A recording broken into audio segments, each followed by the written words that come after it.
शेतकरी मित्रांनो नमस्कार. तर आजचा आपला विषय आहे की गहू पिकातील तण नियंत्रण.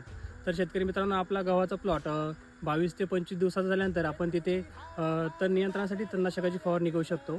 तर आज आपण काही तणनाशकांविषयी माहिती बघूया. तर सर्वप्रथम आहे बघा UPL कंपनीचे वेस्टा. UPL कंपनीचे वेस्टा हे तणनाशक आपल्याला 160 ग्राम प्रति एकर याप्रमाणे वापरायचं आहे.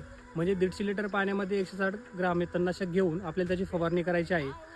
त्याचबरोबर दुसरे महत्त्वाचे तणनाशक आहे बघा आदामा कंपनीचे 2,4-D.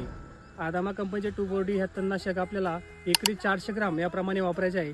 म्हणजे प्रतिपंपासाठी 30 ते 40 ml याप्रमाणे घ्यायचे आहे. त्याचबरोबर तिसरे महत्त्वाचे तणनाशक म्हणजे FMC कंपनीचे ऑल ग्रीप. हे आपल्याला एकरी 8 ग्राम याप्रमाणे घ्यायचे आहे. तसेच आपल्याला ऑल ग्रीपसोबत जे JU कंपनीचे फुलटॉस तणनाशक भेटते बघा, ते सुद्धा आपल्याला 160 ml प्रति एकर याप्रमाणे घ्यायचे आहे. या दोन्हीचे कॉम्बिनेशन घ्यायचे आहे. हे सुद्धा आपल्याला 150 लिटर पाण्यामध्ये एकत्र करून फवारणी घ्यायची आहे.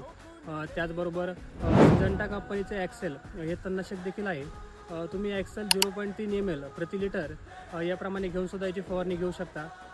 तर शेतकरी मित्रांनो तणनाशकाची फवारणी घेत असताना आपल्याला एक महत्त्वाची काळजी घ्यायची आहे, ती म्हणजे आपल्या गव्हाच्या प्लॉटमध्ये ओलावा असणं अत्यंत महत्त्वाचं आहे.